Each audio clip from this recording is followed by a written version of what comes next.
Class 11 applied maths का sequences and series का GP का इक्वेशन करेंगे।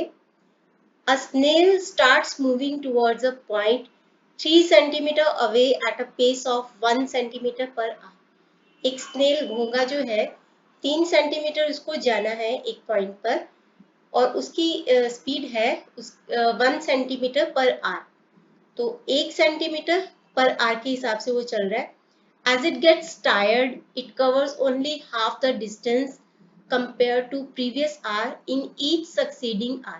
यानी पहले घंटे में जितना चला था अगला घंटे में वो उसका आधा डिस्टेंस ही कवर कर पाता है और उसके बाद अगले घंटे में उसका आधा कवर कर पाता है। यानी कि इस हिसाब से चलेगा।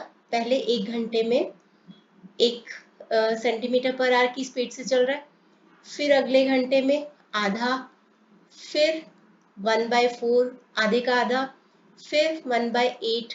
इस तरीके से वो चलता जाता है। तो आगे पूछा गया है कि in how much time will the snail reach his target. कितने टाइम में वो अपने टारगेट तक पहुंचेगा। हमें वो चीज पता नहीं है तो हम उसको n मान लेते कि n घंटे में वो अपने टारगेट तक पहुंच पाएगा। अब यहाँ पे आप एक चीज नोटिस करो, यहाँ पे एक पैटर्न बन रहा है 1, 1/2, 1/4, 1/8। ये एक जीपी फॉर्म हो रही है। तो दिस फॉर्म्स अ जीपी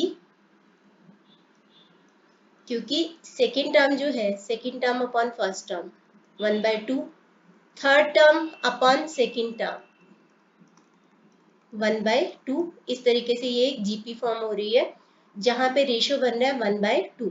तो फर्स्ट टर्म है जहां पे let the first term be a which is 1 और कॉमन रेशियो है आपका 1/2। ये बन रहा है आपका। तो अभी हमें पता नहीं कितने घंटे में पहुंचेगा तो हम इसको n आवर्स मान लेते हैं।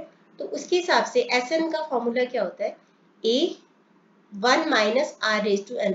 जब भी r -1 और 1 के बीच में होता है आप ये वाला फॉर्मूला लगाते हो और जब -1 से छोटा होता है या 1 से बड़ा होता है तो आप r raise to n -1 upon r -1 लगाते हो। मैंने फर्स्ट वीडियो में बताया था। तो वैसे आप कैसे भी लगाओ आपका आंसर आ जाएगा। तो यहाँ पे a है आपका 1 माइनस आर, आर है आपका 1/2। इसको मैं 0.5 कर देती हूँ। 1 को 2 से डिवाइड करोगे तो 0.5 आएगा। तो 0.5 raise to n upon 1 minus 0.5। तो यहाँ पे आ जाएगा हमारे पास। और उसको कितना डिस्टेंस कवर करना है, that is the total sum. 3 centimetre का उसको डिस्टेंस कवर करना है। तो यहाँ पे आ गया हमारे पास 1 minus 0.5 raise to n upon 0.5 is equal to 3। 1 में से 0.5 को माइनस करो तो यहाँ पे आता है 0.5। अब इसको इधर ले जाओ, 1 minus 0.5 raise to n is equal to 3 को 0.5 से मल्टीप्लाई करेंगे तो वो आएगा 1.5। इसको राइट पे ले जाओ, 1.5 को लेफ्ट पे ले जाओ। 1 माइनस 1.5 इज इक्वल टू, ये माइनस का प्लस हो गया 0.5 रेज टू n। यहाँ पे हमारे पास 1 में से 1.5 को माइनस करेंगे तो हमारे पास क्या आता है 5 माइनस 0.5। ये आ जाएगा हमारे पास। क्योंकि माइनस प्लस में क्या होता है, जो माइनस होता है प्लस माइनस में और जो ग्रेटर नंबर वाला साइन आ जाता है तो माइनस 0.5 आ जाएगा इधर।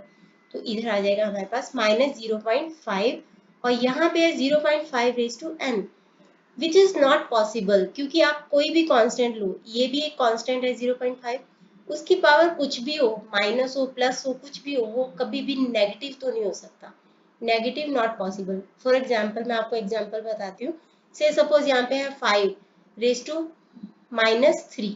ठीक है, तो हम क्या कर सकते हैं, इस पावर को पॉजिटिव बनाने के लिए इसको 5 रेज टू 1/5 रेज टू 3 कर देंगे तो ये आ जाएगा 1/25। तो पावर चाहे माइनस हो चाहे प्लस हो चाहे फ्रैक्शन हो चाहे कुछ हो, कांस्टेंट रेज टू पावर कुछ भी हो वो हमेशा पॉजिटिव ही रहता है अगर कांस्टेंट पॉजिटिव है तो यहाँ पे ये पॉसिबल ही नहीं है। This is not possible. आप लिखोगे कि सिंस इट्स नॉट पॉसिबल क्योंकि constant raise to any power is positive. Constant raise to any power is positive. So आप लिखोगे क्योंकि ये पॉसिबल ही नहीं है So snail will never reach its target.